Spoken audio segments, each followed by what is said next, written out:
በፌዴራላዊ ስርዓት ውስጥ የመንግስታት ግንኙነት በፌዴራልና በክልል መንግስታት እንዲሁም በየደረጃው በሚገኙ የአስተዳደር እርከኖች መካከል የሚደረግ ተቋማዊ የስራ፣ የፖሊሲ፣ የህግና የበጀት መስተጋብር ነው። ዓላማውም በጋራ ጉዳዮች ላይ መግባባት መፍጠር፣ ሀገራዊ አንድነትን ማጠናከርና ቀልጣፋ የአስተዳደር አገልግሎት መስጠት ነው። የተለያዩ ሀገራት በህገ መንግስታቸው አካተው ግንኙነቱን የሚያስተዳድሩ ሲሆን ኢትዮጵያም በፖሊሲና አዋጅ አስደግፋ ትተገብረዋለች።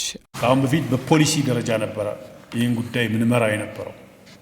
ነገር ግን ከ2013 ጀምሮ የኢትዮጵያ ፌዴራላዊ ዲሞክራሲያዊ ሪፐብሊክ መንግስት የመንግስታት ግንኙነት መወሰኛ አዋጅ ቁጥር 1231/2013 ወጥቶ በመተግበር ላይ ይገኛል።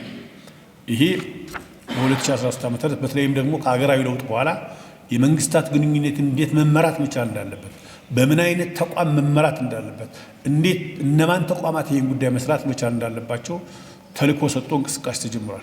ከዚህ አንጻር የዘርፎች ግንኙነትና በፌዴራልና በክልል መንግስታት መካከል ልዩ ልዩ ፎረሞች አቋቁመን የመንግስታት ግንኙነትን ተግባራዊ ስናደርግ ቆይተናል። በ2009ና በ2013 ዓ.ም የወጡ ፖሊሲዎችና ደንቦች በተለያዩ ደረጃዎች የሚገኙ መንግስታት ተቀራርበውና ተናበው እንዲሰሩ የሚያስችሉ ነው ያሉት የፌዴሬሽን ምክር ቤት አፈ ጉባኤ አገኘሁ ተሻገር የጋራ ፖሊሲና ስትራቴጂዎችን በቅንጅት እንዲነፉ የሚያስችል ስለመሆኑም አንስተዋል። ለመንግስታቱና ለተቋማቱ የተሰጡ ተግባሮችና ኃላፊነቶች በተናጠል ጥረት የሚሳኩ ሳይሆን አቅሞቻቸውን በማስተባበር እና በማቀናጀት እንዲፈጽሟቸው የሚያግዙ ናቸው። አሁን ለምሳሌ የፌዴሬሽን ምክር ቤት ውስጥ የሰላም ግንባታና የማንነት የራስ አስተዳደርን ጉዳይ የሚመለከት የሰላም ግንባታን የሚከታተል ቋሚ ኮሚቴ አለ።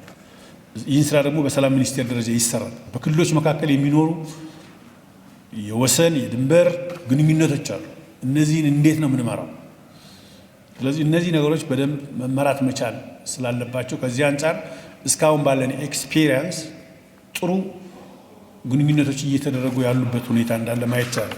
በዚህ ጉዳይ ላይ ትኩረት በማድረግም ላለፉት 1 ዓመታት በፖሊሲ ጥናት ኢንስቲትዩት ምርምር ሲካሄድ ቆይቷል። ይህም ያሉ ጥንካሬዎችን በማስቀጠል ውስንነቶችን ለማስተካከል ይረዳል። በፖሊሲ ጥናት ኢንስቲትዩት የተዘጋጀው ማለት የተደረገው ጥናት ለእኛ ጥሩ እድል ወይም ግብአት የሚሰጠን እንደሆነ አምናለሁ። አንደኛ የተዘጋጀበት መድረክ የተዘጋጀበት መንገድ ሳይንሳዊ መንገድ መሆኑ ነው። ሁለተኛ በተቻለ መጠን በሀገሪቱ የተለያዩ ክፍሎች ደርሶ ያሉትን መልካም እድሎችን፣ ጥንካሬዎችን፣ በሌላ መልኩ ደግሞ ተግዳሮቶችን ለመለየት ጥረት ተደርጓል። የጥናት ቡድኑ ደግሞ ቢሆን ብሎ የሚያስባቸውን የመፍትሄ ሀሳቦችን አቅርቧል። እንዲህ አይነት ሀሳቦች በጥናት ላይ ተመስርተው የሚለዩ ችግሮችን ለማረም የተገኙ ጥንካሬዎችን የበለጠ ለማጎልበት ትልቅ እድል ስለሆነ ይህን እንደ መልካም አጋጣሚ መጠቀም ይኖርብናል።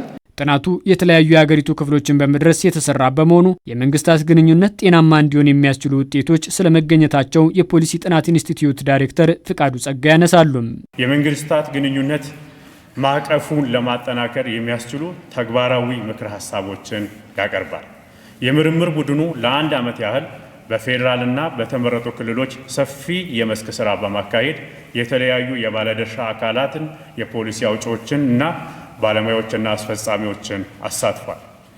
የዚህ ጉባኤ አብዛኛው ተሳታፊዎችም የዚህ ሂደት አካል እንደነበራቸው እምነቴ ነው።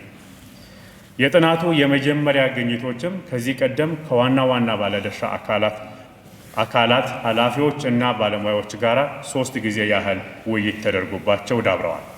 የዛሬው መድረክ ደግሞ ግኝቶቹን ለሰፊው ሀገር አቀፍ ታዳሚ ለማቅረብና ከእናንተ ጠቃሚ ልምዶች፣ አስተያየቶችና ገንቢ ግብረ መልሶችን ለማከል እድል ይሰጣል። የጥናት ግኝቱ ላይ የተደረገውን ውይይት የፌዴሬሽን ምክር ቤት፣ የጠቅላይ ሚኒስትር ጽህፈት ቤትና የሰላም ሚኒስቴር ከፖሊሲ ጥናት ኢንስቲትዩት ጋር በመቀናጀት አዘጋጅተውታል።